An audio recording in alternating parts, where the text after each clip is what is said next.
radical! Welcome to this week's episode of the Print on Demand Cast.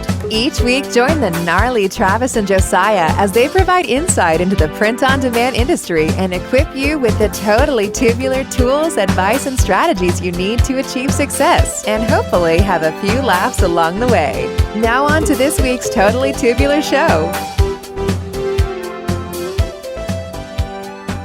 Hey everybody, and welcome back to the Print on Demand Cast. As always, I'm Josiah. Not as always, I'm in a different location. I promise this isn't like a ransom or a kidnap video. I'm not going to ask anyone to wire money or bring large bills, unmarked bills to a undisclosed location to rescue me. No, I'm just house sitting for the in-laws. But with me, as always, in his usual location is Travis Ross. Travis, how's it going, man? It's good to see you. How things go? I see that you have a little trim, hair trim there. Looks like you got yourself all done up for this episode of the Print on Demand Cast. Yeah, I just got tired of looking like a woolly mammoth, and so as did my wife, and she kind of mentioned it. We're actually going on a little vacay in a week and a half or so, and so I thought, I'd get my hair did, for the thing, and so got a little trim, got a little beard trim. Don't look so much like a mountain man now.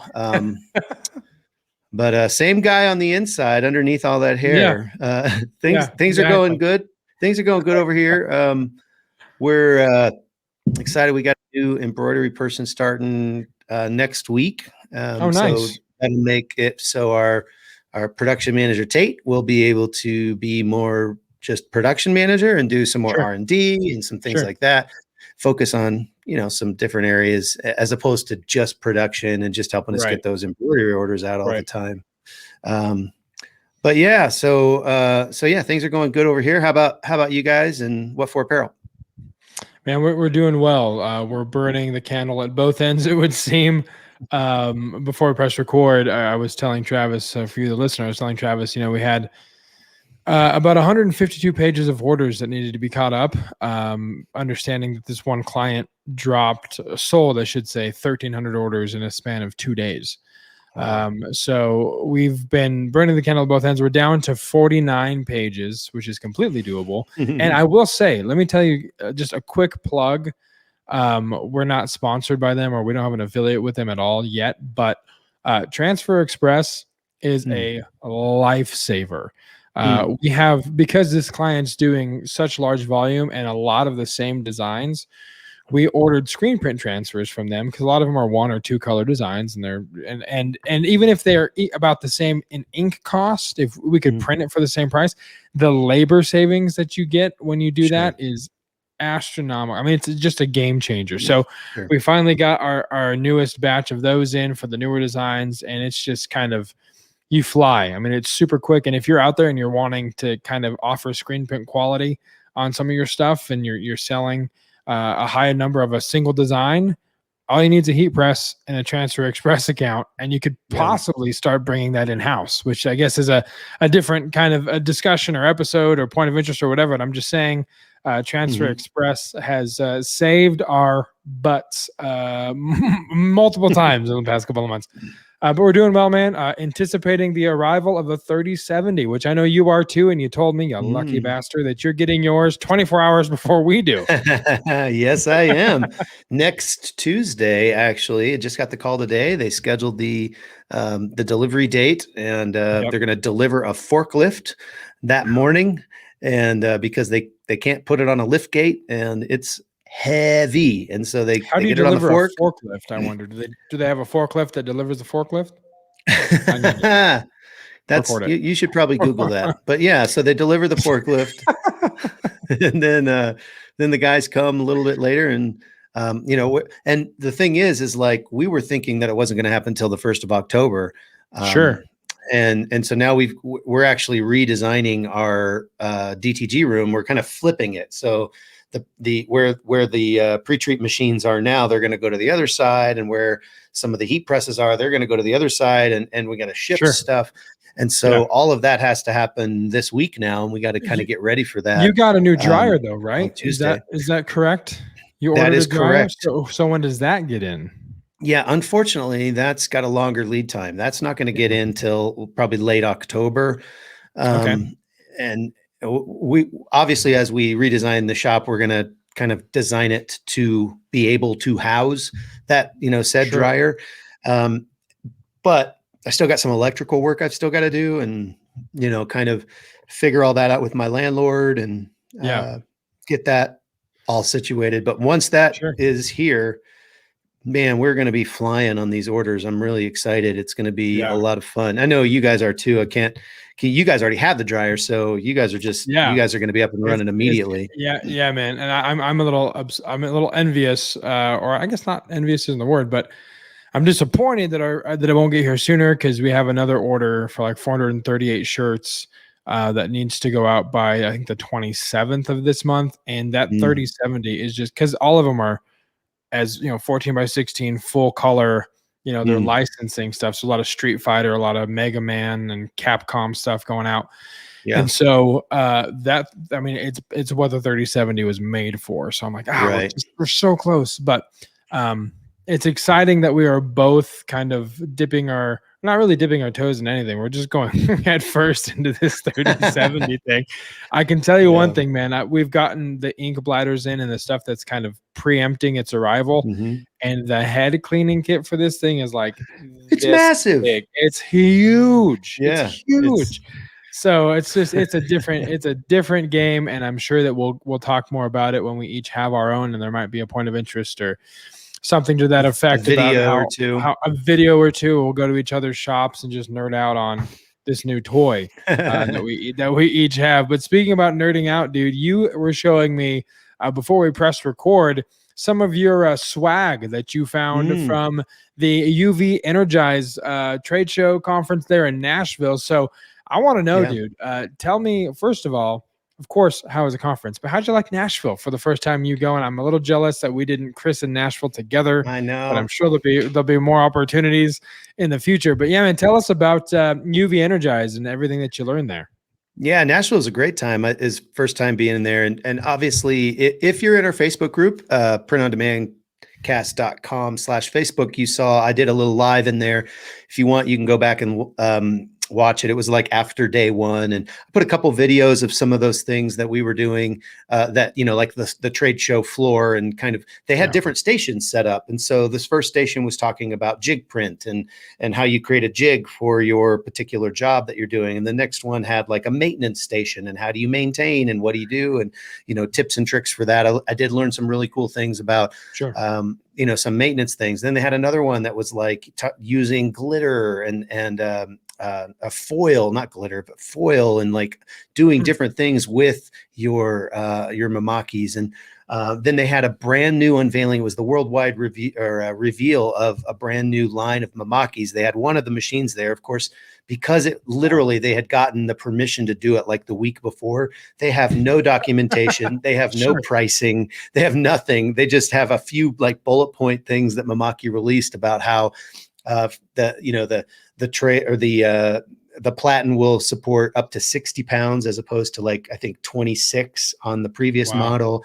The kebab, which is the thing that does cylindrical objects, they call it a kebab. You might've heard it basically just turns and then the print goes on the cylindrical object, goes like 200% faster or something like that.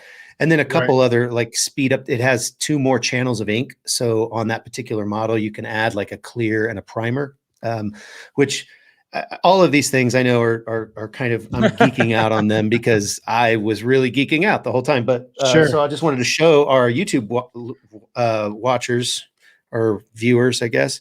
This is like the tag or the the lanyard that they gave us, and they had one printed up for every single person, and then on the back was the schedule of events, and you could see how it's kind of shiny. That's because they printed it on this type of I don't even know what it's called. It's like a PVC plastic, but it has like kind of a rainbow tint to it, if you will. When you say printed it, and you might know the answer, you might not, but when you say printed it, is it the black? That tag you just had was predominantly black, right? So they printed the black ink as well on top of that clear, like rainbow prism type thing. Then that's how. Okay. They did that, and then also you can see there, if you could feel this, there's some texture on here. They use some clear. Sure. Actually, I'll show you a better version of it. They have all of their business cards are made of that same material, so it's like a PVC. And if I can hold it in the right, you see that Mamaki right there where it's flashing. Yeah. That's actually Like a clear watermark ink. type of thing. Yeah, it looks like a watermark. It's a clear ink that they put on top of their business card. And then the other side is like, it'll blind you because it's just that same material, just with the colors on it. Sure. But this side has again, like you said, it has the black. It's all, but they covered it. Yeah. So, Yeah, so I want to do something real quick. I mean, we didn't talk about this in the prep part, but we have here, I've pulled up the Facebook post here, and you can see the video here. So kind of talk us through. I mean, this is kind of some of the stuff that you had posted. Yeah. There. So you can all see of this. All of this was done with a laser, and I'm not sure if there was a UV involved. They could have painted that, but it was done with a laser. So this table was all like client-based stuff that clients just had that they brought to show. So this stuff was done with the laser. It's really cool. It's got like two layers to it. So it's a lake, and then there's blue on the, where the lake was, and then up above is like the terrain and everything. This is one of their roll-to-roll printers that they do like stickers on. You can see that really cool media on it. That one right there is the in the middle is the new machine. And they were, kind of talking that up and just talking about some of the things. I just kind of went through the room, and then all around in the middle were all the stations, and then all around the outside were all of the different vendors. And our friends at JDS were there. That's the JDS table. So you can see all of those polar camels, different sizes. You can not only laser engrave those, which we've been doing for a while. It's really cool. You can also UV them, and that UV coating just goes right on that powder coat, and it adheres really well. It looks great. You don't even need to use a primer to get the ink to stick. And you can see how gorgeous that stuff is. It just really pops. It's so vibrant. Mm-hmm. Yeah. And then obviously these are some slate signs that they made with different, with colors. And then there's some like, this is like a leatherette frame that they UV'd on around, the frame, some more slate. And then they had a bunch of coasters there that you could UV on, just basically just giving us a smattering of what some of the things that JDS does. And JDS is awesome. And then again, another table here of just, Tennessee whiskey, all kinds of cool things. This is actually a canvas wrap that then they just put the canvas wrap down and they just UV'd on it. That's like a cutting board thing there that they UV'd on. You can see kind of some of that. There's that badge I was showing you a minute ago. Yeah. And then they do fishing lures with these things, which is just incredible. A bunch of name tags there you can do. I mean, dude, UV is kind of, in my opinion, it's so underserved. I was going to mention, you've got PDS, which is the largest supplier of Mamaki printers in the world for UV printers. And it's their flagship event in Nashville, Tennessee. Their big event. They've sold, hundreds, thousands of printers all over the world. There were 125 people there. It's just nobody knows about this. It's not. It's the best kept secret, I think, in printing. Because we talk a lot about how POD, merch by Amazon, all this stuff has the propensity and is becoming saturated, right? So if you're looking for something that is not as saturated, my wife has taken this course. It's an Etsy course, and the instructor is saying, we've actually had her on the show. I can't remember her name. The Beowulf. Brittany Lewis, yes. So my wife is taking her course, and she was one of the first interviews that we had. And Brittany I'll find an episode on name. the show. Yeah, great. That'd be awesome. So we can kind of direct the listeners. But my wife is taking her course, and one of the things that she talks about, of course, and this is in the context of designs, but it's, go where there are fewer fishermen. Like in the context, in the analogy of a lake, don't go where all the fishermen are, go where there's less fishermen. And you might catch less fish, but eventually you're the only one out there. So you're going to be catching all of the fish because you've decided to kind of go to the spot where none of the fishermen are. So I think it's definitely applicable. And I just realized I had you on full screen for that whole thing. So they got to listen to me while they looked at you, but that's fine. Cause you get your fresh haircut and the trim. I mean, looking nice. the Kansas City Chiefs shirt. So you're just on it that's all over. Yeah, that episode was episode 31. Stop doing what everyone else is already doing with Brittany Lewis. Yeah, So sounds about very right. appropriate. Very appropriate. Yep, absolutely. It's one of man. our. It's actually one of our most listened to. It has some great downloads, and I think part of that is because she directed some people from her, her tribe, if you will. There's her a following. very loyal following. Yeah, sure. but a lot of people have really gotten a lot of value out of that episode. That's episode 31. So take a listen to that. Yeah, absolutely. Yeah. So Well, the dude, overall, I'm excited, the UV, the UV conference was incredible. And they're talking about potentially doing another Energize in Las Vegas, like February, March timeframe. If that works, I'm probably going to bring Tate. Tate got sick and wasn't able to come. My production manager, but he needs to see this stuff. It's I think it's going to be a definite focus in 2022, just seeing what we can do to get those machines, making us money. Yeah, man, absolutely. And I think I've said it, a couple of times. For me, that is one of the end goals for me is UV, bringing that in house, because it's so versatile, as we just proved. And if you're listening, as Travis was kind of describing, doing his best play-by-play of what was on the screen, you're going to have to come to the YouTube channel and subscribe and watch it and see for yourself all the amazing things that UV can do. We're super excited about it. And for me, like I said, I've said for a while, I think UV is the honey hole that I want to work my way to, because there's just so much stuff. Even in a retail setting, there's so much stuff you could do with a UV printer. I mean, you and I, our first interaction, my first interaction for sure with UV was SGIA in Vegas, when they let you pick a blank product, send a photo from your phone to the machine, and then they UV'd it on the cover of this. I have a picture of my wife and I on the cover of this journal, and it was just mind-blowing to me, because it was such a cool experience that even in a retail space, something like that would be really, really cool.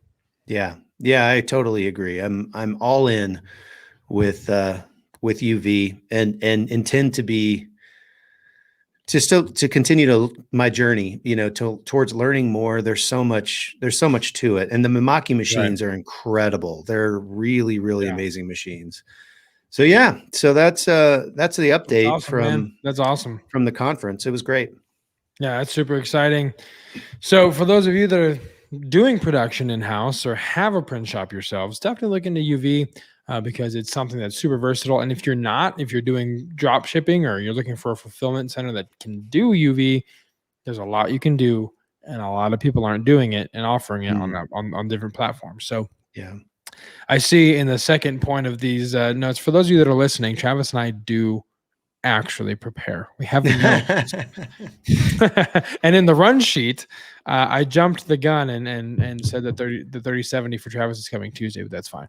So lots of exciting stuff happening, man. So why don't we go ahead and transition to everyone's favorite segment, I'm assuming, and that is the weekly dad joke. Time for the weekly dad joke. So Travis, I don't know if you know this or not, but recently started a band. I'm pretty excited about it. Yeah, really? No, I'm pretty excited about it. That's really awesome. What's the name? What's the name of the band? Yeah, so we decided to call it Books, so that way no one can judge us by our covers. And that's this week's weekly dad joke. And just a caveat there, if Travis and I did start a band, no one would judge us by our covers, because we would rock their faces off. So amen. That is just putting that out there. So from here, we're going to go directly to this week's point of interest. Travis, you found this week's point of interest, and I read the notes as we were chatting before we pressed record, and it is pretty phenomenal to see what's happening in the world of POD in terms of funding in that space. So why don't you tell the listeners this week's point of interest? Sure. So this week's point of interest, I actually got an email. I have a alert for POD news, and I saw a story that was talking about Printify, and we all know Printify is one of the suppliers that a lot of our listeners use. I've used it. I don't know if you have, but a lot of our listeners have used it. They recently announced that they completed their latest round of funding, and they raised $45 million to invest into their company. So, I mean, what that tells me is immediately is there's so many things that, Printify is going to get better at. Perhaps Yeah. it's, some of their user interface stuff, or, their website stuff, or perhaps it's just getting more suppliers. Perhaps it's getting more suppliers worldwide, et cetera, et cetera. Sure. But as I was looking at that, I saw a link to another story, and I clicked on it, and I was not aware of this company. This company is called Gelato, and maybe our foreign listeners may have heard of gelato.com. It's actually a Norwegian-based POD supplier. And they're, as you can see on the screen, they're in 33 countries now, including the US, believe it or not. But they're not you don't think of them in the same breath as you think of Printful and Printify. Sure. At least I don't. But so I was really amazed at seeing that they have, in August, they announced that they received $240 million in funding. $240 million in funding. So my guess is that if you haven't heard of them, very soon you're going to be seeing a lot of them. Yeah. I went to their website. I scrolled around a little bit. I saw some of their pricing. I was really impressed. They're not exorbitant amounts. They're on par with some of the Printify pricing. Obviously, I've not sampled these. I have no idea of the quality, much less than Printful. But I think a lot of our EU and foreign POD listeners may want to take a look at Gelato and just see if it's going to make. There was actually in our email. We got an email from a gentleman who was starting a POD company in the Middle East, and he wasn't sure if Printify or Printful could be his supplier. And so he asked me about it. And did not know about Gelato. So if you're listening to this, and I can't remember the person's name that emailed, I'm so sorry. But anyway, you may look at Gelato and see if that's going to work for your, with your logistics and everything. Because they have shipping prices, but they also have like estimated times to get to certain countries. So may or may not serve your particular country that you're looking to ship POD to, but it's worth taking a look and seeing how Gelato can serve you. And again, I think over the next, year, 2 years, we're going to hear a lot more about these guys in the POD space, even in the US, even in North America. We're going to hear about these guys because, like I said, they have a great website and they have great pricing, manufacturing sites all over the world. And again, with this kind of funding, they're going to be expanding for sure. Yeah, man, that's exciting. What do you think that says for people like you and I who own our own production facilities, and those listening who are doing production in-house?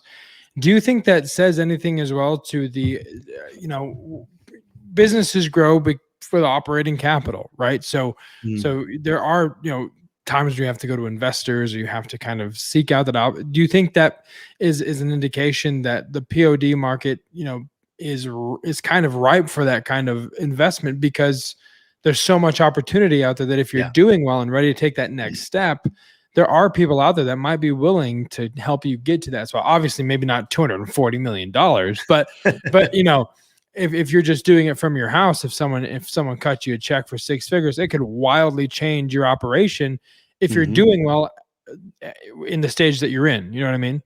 Yeah. Yeah. I think people much, much more wise than me have always talked about, follow the money. Where's the money going? And I mean, the print on demand industry as a whole is really ripe. It's really ripe to grow over the next few years. And you're seeing that with people writing checks for millions of dollars to these monster companies. Now, what does that say about the smaller mom and pop shops? I tend to agree with what Nick Eden said last week on our episode when we asked him the future of print on demand. And I tend to agree that I think we'll be just fine. And the reason I say that is because you have a segment of the population that loves to go to Walmart and to buy from Walmart and from Amazon and the big kahunas. And there's a large segment of people that they want that convenience factor. They want that ease factor. But then there's also a very large segment of our population. It may not be as large, but they want to shop local. They want to keep it kind of in the family. They want to have a face behind the transaction. And I think that for people like you and me, as these companies continue to grow and grow and grow, all it's going to do is just fuel the awareness of that. And so therefore, that small slice of the pie that wants to shop local, I really think that we get it. That pie is the whole pie is going to get bigger. So that slice means it's going to get bigger. And so the mom and pop shops, I think, will continue to be able to survive and do just fine as long as they keep their eye on the prize, they stay focused and they stay in their lane, and they continue to build relationships. Relationships are key. They're key, and they're important in any business, of course, but I think particularly when you're trying to go more regional, more local, you can't sleep on that. Absolutely. Yeah, man. It's super exciting to see the opportunities inside the print on demand space. And it kind of, at least for me, it's kind of like, turns out that we made a good choice, kind of entering this field. Right? Well, maybe it wasn't as haphazard as we had thought it was. And maybe that's just the benefit of hindsight, trying to make ourselves seem smarter than we were at the moment. But that remains to be seen. So anyway, Travis, exactly.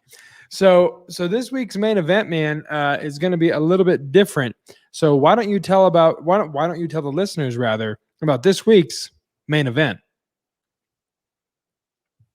Well, this week's main event is, like you said, it's going to be a little bit different. We decided, since we have all these people on and we're asking all these questions to all these people, let's go ahead and just, turn the tables and actually ask those same questions to each other. And I think there's obviously a lot of knowledge on this podcast right now. And I mean, I'm not trying to, okay, I'm patting myself on the back a little bit, but I think between us, we have some industry experience and there's some good knowledge here that, and we try to share it, as we can on the podcast, but I thought it would be fun to just, kind of hear our stories, kind of hear what we think about things, hear some of our failures, some of our successes, et cetera, et cetera. So I am going to interview Josiah Fuentes. So welcome, Josiah, to the Print on Demand cast. Hey, man, it's an honor to be here. I hear you guys are like the leading podcast in print on demand, like the place to be. Like, you want to listen to this podcast every single week if you want to know tips and tricks and helpful tools for print on demand as an industry. There's nowhere else to go. Not belittling any of the podcasts that our former guests currently host, but this is the pinnacle of Wow. Well, we've never got such high praise from an interviewee. That's really great, Josiah. Thanks for saying all those really nice things about us. Yeah, my PayPal address is. All right, so let's jump in. So the first question we ask all our interviewees is, how did you get started in POD? And obviously, people have kind of heard some of that story. And if they've listened, if they've been a long time listener, they've heard a lot more. But so give us an abbreviated version of how you got started in POD. Sure. So, of course, my first venture into e-commerce years ago was selling on Amazon, much like Travis. And that's actually how, we got connected through that, as an addition to, we attended the same church and all that stuff. But Travis actually trained my business partner, Jason, in the world of Amazon FBA. So we did that for a couple of years and I realized pretty quickly that Amazon's great for the platform and the eyeballs, but it's pretty volatile, right? So you could wake up in the morning and in our game, we were selling Nike shoes and Adidas. We'd go to the friends and family discount every weekend at 5 a.m. in Castle Rock and shop our asses off, and then have to turn all this stuff in on Monday. But the reality is we could have shopped all of that stuff on Saturday and woken up on Monday, and Amazon could have just said, hey, unless you are an actual retailer or wholesale account with Nike, you can't sell these anymore. So that's the volatility. And I realized all of these eggs in Amazon's basket is inevitably going to make an omelet that I don't want to eat. So decided to kind of diversify and do something that was more sustainable, that was ours, that we could grow ourselves and get to a point where if Amazon were to tell us, hey, you can't sell on our platform anymore, it wouldn't be, it would suck, but it wouldn't be the end of the business. And so that's why we decided to diversify. It was kind of out of necessity. And as they say, necessity is the mother of invention. And so that's why we decided to kind of pivot and do something that it's been done before. Like, our business model isn't necessarily super unique. In fact, there's a website that I found that I've known of because I'm a professional wrestling fan. And this particular print-on-demand company caters specifically to independent professional wrestlers, which is to say they're not signed to a major company. So I saw that business model and thought that could be successful because I know that they're successful. So I kind of took that idea and went a different direction with it. Yeah. So tell us then, I mean, that kind of begs the next question. Where are you guys at today? What is your company, What For Apparel, look like today? What are you guys doing? Obviously, you're not doing the Amazon FBA, the retail arbitrage, the wholesale, all that stuff. You guys have pivoted into a print-on-demand fulfillment center. Tell us about your company. Yeah, so right now the lion's share of what we do, of course, we still sell on Amazon, and we have Etsy shops. My wife has an Etsy shop that we fulfill for, and so we're still on the big platforms selling novelty stuff, right? Because why not leverage those platforms while you have them and sell the nonsense mugs and shirts that seem to sell really well. But primarily our focus is influencer marketing. We've talked about this before on the show, but what we do is we find YouTubers, Instagrammers, TikTokers, political personalities, whatever that looks like, that have a good following, that have the desire to monetize the following that they've built, and we partner with them. So we do their merch. We have the ability through we use Deco Network, which you've heard us, if you're a longtime listener to the show, we've talked about that before. So we use Deco Network, which gives us the ability to give these influencers a website as a part of our offerings, as part of our services, and they can list products for sale, and then they just drive traffic to the link, and we print and fulfill any orders that come through. So it takes, a lot of the marketing for this is, of course, on the influencer side of things. It's their job to drive traffic to the link, which of course takes a lot of the marketing pressure off of us apart from, having to promote ourselves as a company. So that's basically the bulk of what we do. And there's a lot of interesting lessons. Not every influencer's the same. Not every account's the same, which I think is pretty applicable across the board. Like, there's some that will move really well for a month, but then they just kind of give up on it. And there's some, like the client that I constantly reference here, that has sold 1,300 items in the first 7 days of September. So there's they're not all created equal, but that is the basic business model that we do. What kind of products are you guys fulfilling? Like, what print methods do you use? What kind of things are you guys serving up for your clients?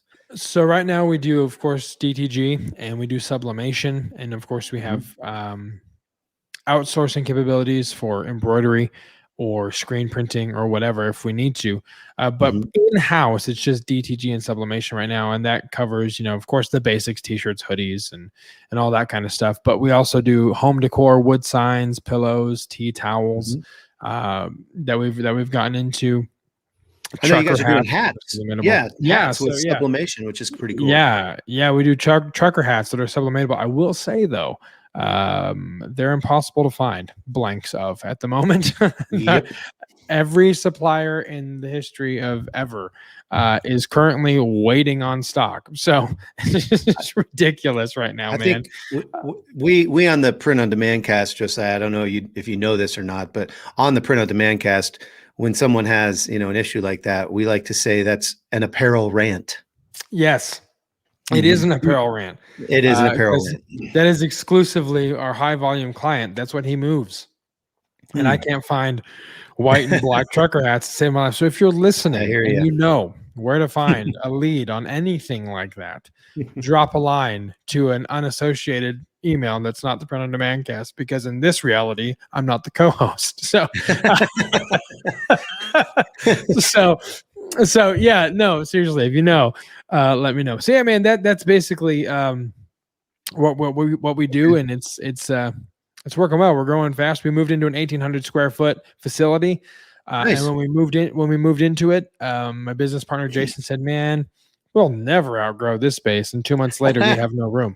We have no Yep. room, That's how it so we're works. going to need to expand soon. Yeah. So tell us, that begs the next question is, what are your plans for apparel for the future? Have you and Jason kind of talked about that, and where are you guys headed in the future? Yeah, so I think a big one that we talked about, and I just mentioned it, was UV, bringing on new print methods to open up doors to different products and different partners that we don't currently work with. I mean, with UV, we just saw like the name tags and stuff you can do, like that just blows the door open on all kinds of different capabilities. I think one of the things we want to work into is licensing, because we're looking to start our own private site, because we have a plethora of novelty designs. So it's a matter of kind of finding the best ones, maybe opening our own site, driving traffic, but licensing will help with that, because if someone's a fan of, and this example is probably not the best because this is a big fish, but let's say Marvel, right? People love Marvel. If you have a licensing deal with Marvel, people search Marvel t-shirts, it brings more organic traffic that way than just another novelty t-shirt site, right? So licensing is something we're going to be looking into in the future. We just had a conversation with a friend of ours as well that will be moving. He's going to be working with college football teams and doing merch for them. So he wants us to work with them to create merch. And so that could be a cool foot in the door. A couple episodes ago, when I think maybe the last episode of 2020, we talked about what does the future look like for each of our companies, and I said licensing. And so it seems as though in the midst of all this stuff, even though I haven't had time to really pursue it, the opportunities are still presenting themselves for that to be applicable. So there's licensing expos in Vegas, of course, which is always a fun place to go, and I'm sure we could go there together. I mean, you might not have any interest in licensing yet, but it's Vegas, so let's just go. So anyway, yeah, I think that for sure is the future, and of course, expansion in terms of personnel, staffing. I personally do a lot for Apparel that could be taken off my plate and given to other people that could be kind of empowered, like to take ownership of inventory and ordering, and you take ownership of the shipping and all that kind of stuff. So of course that as we expand and as we grow and fire ourselves from any kind of production, gives us the ability to do that. Is of course is the end goal, is just to keep expanding. So yeah, there you go. Cool. That's awesome. That's good stuff. So we like to call these next set of questions on our show, we like to call them the magic questions.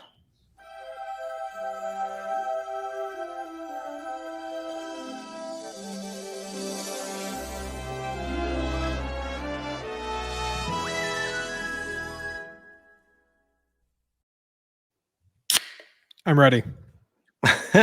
Well, we made it, last week, with that jingle. So we'll try it again. Okay. So magic questions for Josiah Fuentes. Why did you choose your specific area of expertise? Yeah. So, I mean, it's kind of crazy. I don't know what my area of expertise is. Influencer marketing might be that kind of area of expertise. But that's only because I had seen it working so well in the professional wrestling world that I figured it would have to translate into a different realm of influencers. Our initial idea was to specifically focus on musicians because Jason and I are musicians. You yourself is a musician, and we know a lot of friends of ours that are musicians. And the last thing that musicians think about is merch because they're busy booking themselves or whatever. So that was the first initial thought. And then we just thought, well, I'll just blow the doors off of it and offer it to anybody. So and because it's a built-in marketing piece. So if someone has 1.5 million followers or 200,000 followers or 10,000 followers, they will drive the traffic. And so Yeah. you don't have to do a lot of marketing to get people's attentions because they've already followed this personality who is endorsing this thing or this thing that they've made. So you have customer loyalty built in, and because they love their product, they're wanting to support and fund more content from that person. So it really does work really well to get organic traffic. And organic just meaning that we're not doing any, What for Apparel aren't doing anything necessarily to drive it. You know what I mean? Yeah, that's a good answer. Tell us about a time when something happened in your business that felt like a win. It was like, yes, we have done it. We have won. We have won the internet. We have won the internet. So I think one of the things recently is when we expanded. I mean, if you're watching on YouTube, I'm going to turn the camera here. This space that you see here was our production space. And it goes back a little bit that direction, but the printers were up against this garage door and the dryer was up against that wall there. So we just recently reached the point where we were like, we can no longer house this here and we have to expand. And we'd been talking about that day, that moment when we reached this number, this volume, this profitability to be able to say, yeah, if we stay here, it's actually to our detriment. So we have to move, which was huge for us. And it's crazy if we see, if you see what we have now, and the fact that we're busting at the seams already, you'd be shocked that we fit it in that space right there. It's actually pretty incredible to think that we were able to do that. But I think that was a pretty huge win, and a lot of it came from, when you're reaching out to clients all the time. Like I said, some win, some lose, some do some stuff, some don't, and it's just you have to keep soliciting. I remember Trent Deerschmidt is a name. Is that his last name? Is that how you pronounce it? Yeah. So I remember at one of his conferences, or one of the conferences we were at where he was speaking, he talked about how he had paper clips in one cup, and he would take an empty cup, and every call he would make, he would just transfer a paper clip until that the cup that was originally full is no longer full. So it really is a volume game, and it can get super discouraging. So, but when you hit the vein, when you're just trying to find a place to inject the needle, when you finally hit the vein, it feels like a huge win, especially when it can also facilitate physical growth in the company. So that was a huge win. Yeah, that is a huge win. Let's flip the script and ask you the same question, except we want to know about something that happened that felt like a failure. Dun, dun, dun. Does it have to be POD specific, or can it be in the Amazon days? I don't know if I should let you off that easy, but I will because you're my friend. Well, I know mutual pain in the words Kodiak cakes. Oh, God. Stop it. Stop it. So there was, there is, Kodiak cakes, for those listening, you've probably seen them in stores. They're a protein pancake. They're like healthy alternatives and stuff, but we got a wholesale account with them, and Travis and our company decided to go in halvesy, and yeah. Just say we were eating pancakes for a while. We were a lot of pancakes. There's, man, in the Amazon space, man, so many examples like that. There was a coffee company that they told me, you're going to be our exclusive Amazon provider and blah, blah, blah. And so we ordered just a shit ton of coffee from these guys, only for a month later for them to tell us that we never had that conversation. And I learned that in that moment, I'm like, okay, well, we got to get stuff in writing, because that screwed us. I'll sail over our Milwaukee-based clients, but we'll go with. That's for my interview. Yeah, exactly. So, I think POD wise, man, the first client that I ever reached out to before we even had a printer was starting a podcast, and in the professional wrestling space. And he was best friends with this guy who had started wrestling podcasts and has been wildly successful and still is. Now he has 6 podcasts, this gentleman, and he's crazy successful with all of them. Careful. And yeah, right. No more of this. So this gentleman that I reached out to, I thought, well, he's a surefire win because he knows this guy, and his co-host is really well known in the wrestling space. So I pitched him. He accepted. We were in Vegas. We were at SGIA, I think, when he said yes.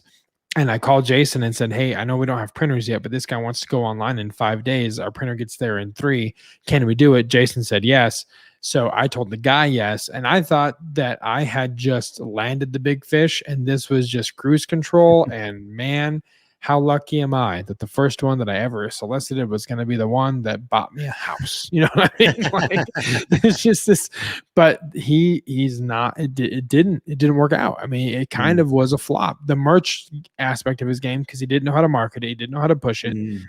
And so I felt like an absolute failure because I had hyped this up so much. And when the volume didn't come through to back up my claims, it was like, man, this is really, really shitty. And it taught me to be cautiously optimistic, where I don't get excited about a lot of clients, not in a pessimistic way, but just knowing that, man, okay, they got to prove, proofs in the pudding type thing. But I felt like such a failure because there was no volume and we had all of this stuff already. And man, it was rough. It was rough. Yeah. Wow. Yeah. I feel you, man. If you had to offer one POD tip to somebody who is brand new in the print on demand game, what would it be? It's a tough one, isn't it? It is a tough one. It actually is it's a thought-provoking question. And I'm just trying to think of something that I wish I knew going into the game. I think the biggest piece of advice that I could give someone, because I remember when we were first discussing the idea, we vacillated a lot as to whether we should we not. And we've talked about this on the podcast before, where the best thing you could do is to take action. So, merch by Amazon, we talk about that a lot. It's a really easy barrier of entry. Printful helps things be pretty easy if you're wanting to sell on Etsy or whatnot. But my biggest piece of advice is just to commit, right? Say yes, go do it. Put some designs up there. Get a designer on onlinejobs.ph, a VA, which we've talked about before. Have them do your designs, but just start and figure out what it is that you're passionate about, that you know a lot about, that you could possibly appeal to other people that are also in that same demographic as yourself, and just start there. You don't have to come up with the best design ever. You don't have to come up with this amazing piece of art. You don't have to come up with the next, I don't know, Taco Cat is a palindrome t-shirt or whatever, which it is, by the way. So write it out and see that I'm not lying. So that would be my biggest piece of advice, man, because for me, even in any aspect of life, for me, whether it's songwriting, whether it's learning an instrument, whether it's this podcast, the best thing you can do is just start and do it. Yeah, I have all kinds of things that I could say that would support that, but I feel like I would be stealing my own thunder from when we turn the tables and you interview me. So I'm going to save my answers. I wanted to ask you, who do you look up to in the POD world, and why did you choose that person? If you have somebody, do you have somebody that you look up to in the POD world? I don't know that there's anyone specifically in the print on demand space that I look up to necessarily, because in full transparency, I don't know a lot of folks. I mean, if you've been listening to this podcast, the connections that we have to get the interviews have been completely on Travis's side of things, because he does a lot better job of of putting himself out there and kind of being cognizant of what's happening and who's out there in the POD space. So there's been a lot of people that have crossed our paths, and we've been able to interview on the show that have been really inspirational to me. And what they have to offer, even going back to our most recent episode, which if you haven't listened to the episode with Nick Eden, you need to go listen to that episode, because there is some very practical tips and advice that he can give you that isn't ethereal in the fact that you can't grasp it or you're not at that level yet. No, he offers some very boots on the ground advice for you to take and listen to. Episode 55. Go and listen to that episode, because he's just on it, man, and he's such an outside of the box thinker, which inspired me, because a lot of the times you think that once you land on a formula, then that's the formula you need to follow, or things that other people have done. But there's not often that someone comes along like a Nick that says, hey man, think outside the box and how you make money and how you approach print on demand, because it's very versatile and you might not have thought of this way. So if you have an idea that you think would work, again, give it a shot, take action, see what happens. Of course, in business in general, of course, you have the Gary V's that are, that are very, very motivational. And even people that I know personally, like yourself, like our friend Josh, he's very knowledgeable in business. And so it's very, very easy to look up to him and get advice from him, because he's successful in what he does. It's not even in the POD space, but in the POD space itself, I don't know that I would say it's pretty much just me, is what you're saying. Yeah, just you and Chris Green, because I want him to come back on the show. Gotcha. So I want to see another pair of sunglasses from you, Chris. All right. Okay. Next question. I got two more, and then we'll wrap this up. If you had to start all over and you lost all your current contacts, what would you do first? You're going to go into print on demand. You don't know anyone. You know all of the things, like you might, all of the stuff, but you don't have any contacts. You don't have any equipment. You don't have anything. Your slate is wiped clean. You don't have a seller's account. You don't have a merch account. You don't have nothing. What do you do first? Man, it's a clean slate. That's actually kind of exciting. I know this question is I make millions. Exactly. I know this question is usually like a oh shit question for our guests, but for me it's like, man, if I could do it all over again. And I even often think about this even now, even with what I do know, is just starting either an Etsy account or Merch by Amazon or whatever that looks like. And Merch by Amazon, of course, they fulfill it themselves, but with an Etsy or what have you, or even a Shopify site of some sort, and just outsourcing it to a Printful or a print on demand provider that doesn't require me to have equipment, that would allow me to, of course, promote my own things, sell my own stuff, but then also talk to influencers about potentially doing their merch, like Nick Eden talked about, but also then kind of doing a whole spectrum package where I would implement kind of my ability and knowledge for post-production, for recording, for that kind of stuff, and kind of offering a marketing package where merch would be an arm of that, but I could also do, post editing for them. I could record them, they could send me footage to post-produce and their stuff and their merch, and I would also facilitate the fulfillment of their merch and just see where that goes from there, because it would kind of be a marriage of all of the passions that I have. I mean, part of the reason that I do this podcast with you is because I enjoy podcasting.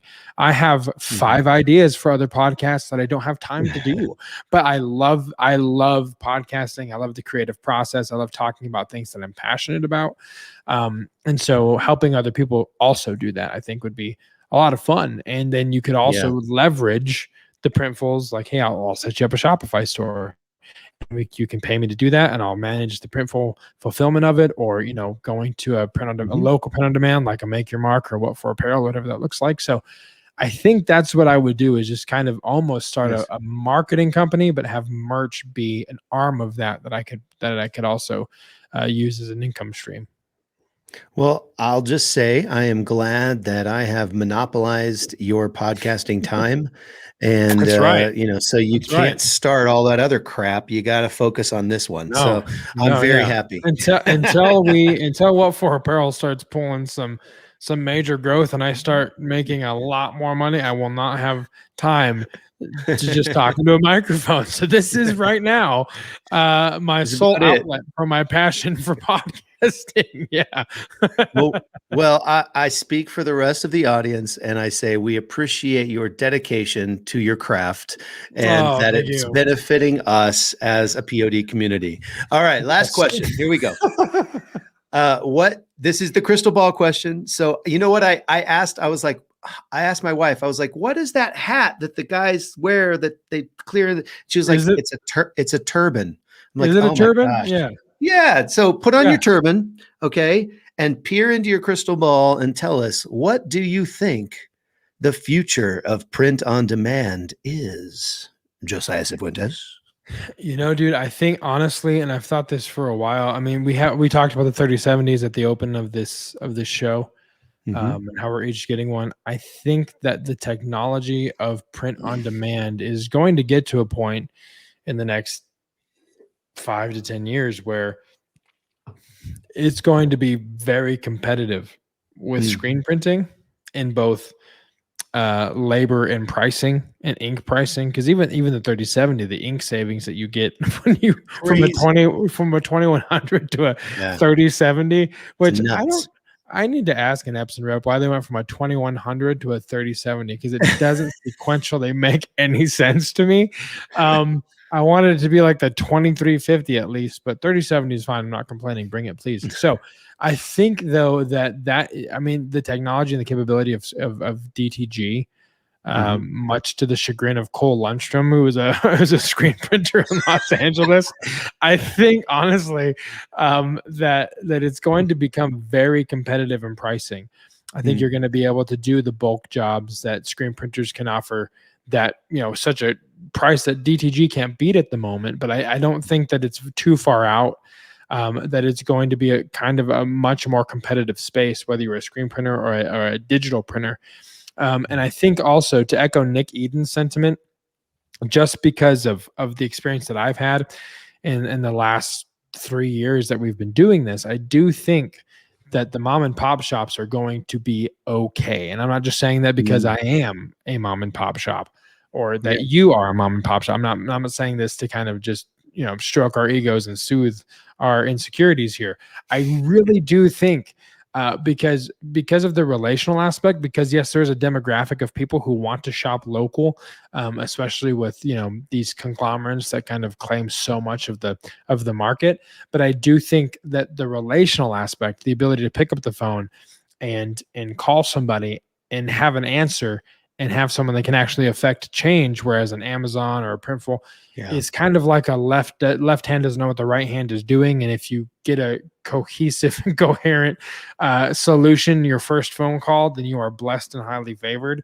I think that's why mom and pop shops have a shot at this, and they're going to be okay. And with the technology advancing the way that it is, and the other stuff that you have the ability to do, like UV on a print on demand basis, I think that the mom and pop shops are going to be just fine. So to summarize, I think that the technology, because the listeners probably hit the fast forward button 3 times, I think the technology is going to get to a point where we're going to be competitive with screen printers, and so you're not going to have to necessarily lose bulk jobs to a screen printer because of pricing or efficiency issues.